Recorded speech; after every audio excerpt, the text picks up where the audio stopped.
Territorial occupation, resource exploitation, local culture అణచివేత, education సిస్టంలో మార్పులతో తమ లాంగ్వేజ్ను వాల్యూస్ను రుద్దడం యూరోపియన్ వలసవాదం యొక్క లక్షణాలు.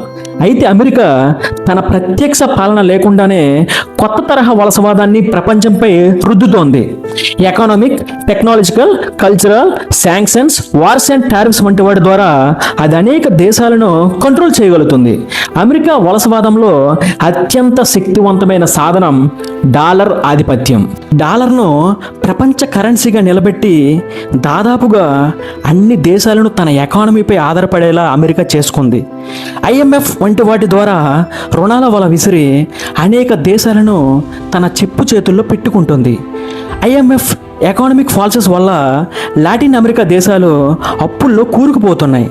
అమెరికాకు చెందిన ఎన్జిఓలు, కార్పొరేట్ సంస్థల ప్రాజెక్టుల ద్వారా ఆఫ్రికా దేశాలు తమ విలువైన రీసోర్సెస్ను కోల్పోతున్నాయి. ఎకానమిక్ రీఫార్మ్స్ పేరుతో స్థానిక వ్యవస్థలను బలహీనపరచడం అమెరికా ఎత్తుగడ.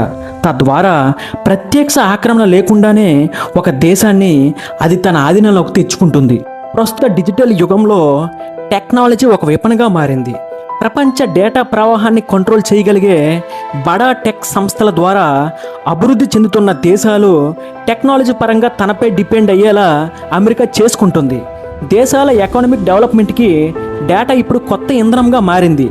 దీనిపై ఆధిపత్యం కలిగిన వారే ఫ్యూచర్ని కంట్రోల్ చేయగలరు.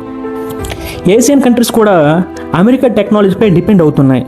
క్రమంగా దాని కన్జ్యూమ్ కల్చర్లోకి జారిపోతున్నాయి. ఐరోపా సైతం అమెరికా కల్చర్ని స్వీకరించక తప్పని పరిస్థితుల్లో ఉంది. మిలిటరీ పవర్ లేకుండానే ఒక దేశాన్ని ప్రభావితం చేసే అత్యంత సూక్ష్మమైన మార్గం culture. Movies, music, fashion, fast food తదితరాల ద్వారా దీన్ని జనాల్లోకి చొప్పించవచ్చు. లోకల్ ఫుడ్ హ్యాబిట్స్, ఆచార వ్యవహారాలు, లాంగ్వేజెస్ క్రమంగా వెనకబడిపోయాయి. ఇందులో బలవంతంగా రుద్దడం అనేది ఏదీ ఉండదు. కేవలం ఆకర్షణ ద్వారా చాప కింద నీరులా చొరబడేలా చేయవచ్చు. అందుకే దీన్ని సాఫ్ట్ పవర్ అంటున్నారు. ఇంకో పక్క నాటో, యుఎన్ఓ, ఇతర ఇంటర్నేషనల్ ప్లాట్ఫామ్లో అమెరికా అడాప్టివ్ ఫాల్సెస్ను తెరపైకి తేవడం కామన్ అయిపోయింది. తన మాట వినకపోతే యుద్ధాల ద్వారానో అమెరికా తన సామ్రాజ్యవాద పగడ నీడను విస్తరిస్తోంది. ఫర్ ఎగ్జాంపుల్, కమ్యూనిజంపై పోరాటం అనే పేరుతో వియత్నాంను దశాబ్దాల పాటు యుద్ధంలో ముంచింది. డెమోక్రసీ పేరుతో లిబియాపై దాడులు చేసి దాన్ని ఇన్స్టేబిలిటీలోకి నెట్టింది. డిస్ట్రక్టివ్ వెపన్స్ ఉన్నాయని అబద్ధపు సాకుతో ఇరాక్లో విధ్వంసం సృష్టించింది. యుద్ధం అనంతరం అమెరికన్ కంపెనీలు ఇరాక్ ఆయిల్ రిసోర్సెస్పై ఆధిపత్యం సాధించాయి. ఆ దేశం మాత్రం శాశ్వతంగా అంధకారంలోకి జారిపోయింది. ఆఫ్ఘనిస్తాన్లోని పరిస్థితి ఇలాగే తయారైంది. ఎకనామిక్ శాంక్షన్స్ ద్వారా ఇరాన్, వెనిజులాల్లో సామాన్య జనజీవనాన్ని అమెరికా కష్టాల్లోకి నెట్టింది. ఇరాన్పై యుద్ధాన్ని దిగి మొత్తం ప్రపంచాన్ని ఇబ్బంది పాలు చేసింది. రెస్ట్రిక్షన్స్, స్ట్రెస్సెస్, మిలిటరీ యాక్షన్స్ ఇవన్నీ అమెరికా ఆధిపత్యాన్ని స్థిరపరిచే కొత్త వలసవాద పద్ధతులు.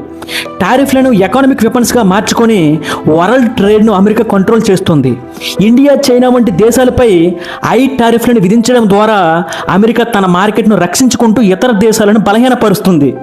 ఒకప్పుడు యూరోపియన్లు పలు ఖండాల్లోని వనరులను దోచుకున్నారు. అమెరికా ఇప్పుడు మార్కెట్ను, డేటాను, ట్రేడ్ను ఆక్రమిస్తుంది. వలసవాదం రూపం మారినా అసలు లక్ష్యం మారలేదు. అదే ఆధిపత్యం.